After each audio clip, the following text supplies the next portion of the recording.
Get off this property. Funny, I bought this house. Buying your dream home, signing every document, holding the keys in your hand, only to come back weeks later and find another family living inside, settled in, comfortable, acting like the house belongs to them, with papers they insist are legitimate.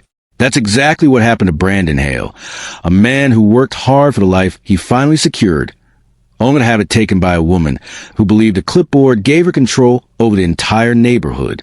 The worst part? She sold his house without him ever knowing. But today, she was about to realize she chose the wrong person, the wrong house, and the wrong lie to hide behind. Brandon had waited weeks for this moment. After closing on his first home, a neat, single-story house on a quiet street in Willow West Ridge, he finished a final work contract and gathered everything he needed before moving in officially. The deed was signed, payments cleared, keys safe in his pocket. Every step of the purchase was legal, confirmed, and recorded. Today should have been simple. Drive up, unlock his front door, and step into the future he had worked years to reach. Instead, as his car pulled up, excitement turned into confusion. A minivan sat in his driveway.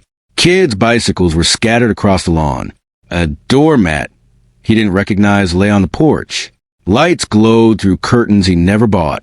Brandon pulled his suitcase from the trunk, heart pounding. Maybe the realtor left something unfinished. Maybe workers were still inside. But when he reached the porch, a woman he'd never seen opened the door, startled. 2 children hid behind her legs. "Can I help you?" she asked, gripping a set of keys. His keys. Brandon took a steady breath. "Yes, this is my house." The woman's face went pale. Her husband, Peter Langston, stepped up behind her holding papers. "This home was sold to us 3 weeks ago. We finalized everything through the HOA president. She handled the transfer herself." The name sent a chill through Brandon. Linda Marwood, the head of the Willow West Association Board, known for running it like her personal domain. Before Brandon could respond, the family hurriedly called her. Within minutes, a white SUV screeched to a stop. Linda stepped out, clipboard clutched to her chest, chin raised as if she owned the entire street. The moment she saw Brandon, her expression hardened. "You again!" she snapped. "I already told these homeowners someone like you couldn't possibly own this property. Stop bothering this family." Brandon stiffened. "I bought this home legally." "Save it," she shot back. "You people always try this. Officers will deal with you." She pulled out her phone and loudly dialed 911, reporting an intruder refusing to leave. The Langstons looked overwhelmed, unsure, but clearly afraid to challenge her. Have you ever bought something fairly, only to have someone try to take it from you?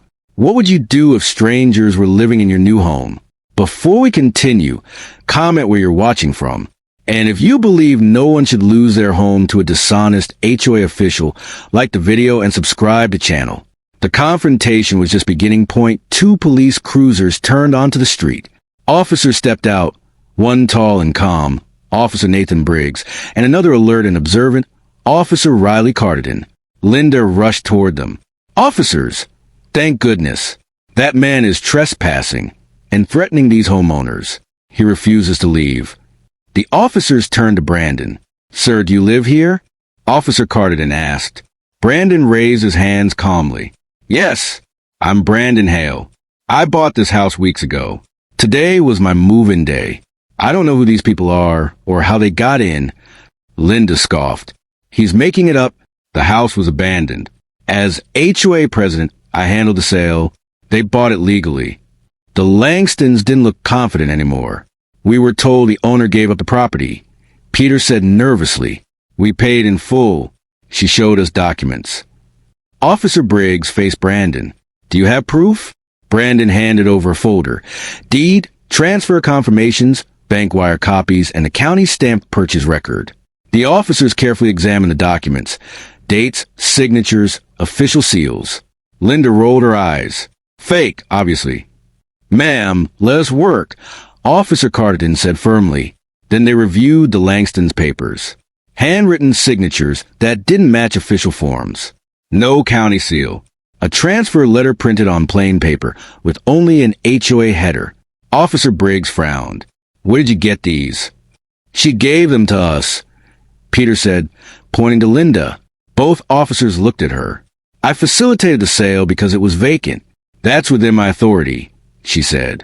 No, it's not, Officer Carterton replied flatly. The shift in the air was immediate. The family stepped back, realization setting in. They'd been scammed. Linda's voice shook. This is ridiculous. He's lying. They're lying. The officers exchanged a look. Ma'am, stay right there. We're calling for backup. As Officer Briggs radioed for a fraud unit, Linda suddenly turned and rushed toward her SUV. Ma'am, stop. Officer Carterton shouted. Brandon reacted quickly, stepping in front of her before she reached the door. Move, she screamed, swinging her clipboard. I'm the HOA president. I can do what I want. Not today, Brandon said, grabbing her wrist.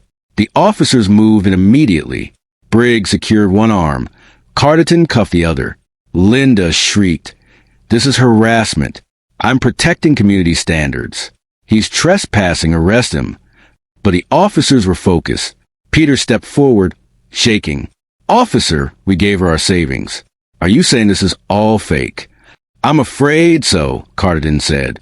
Marissa Langston sank onto the porch, crying as she held her children. We didn't know. We trusted her. Brandon exhaled, anger mixed with sympathy. This isn't your fault. She targeted both of us. Backup arrived, including Detective Harmon Sloan. Statements were taken.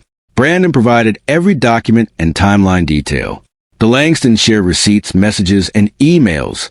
After reviewing everything, Sloan said, This isn't a misunderstanding. It appears intentional. And I suspect this isn't her first time. Officers searched the HOA office and returned with boxes of records, forged notices, fake violation letters, and lists of homeowners she targeted. Detective Sloan confirmed she had built a scheme using fabricated debts and false abandonment claims. County records matched Brandon's deed perfectly.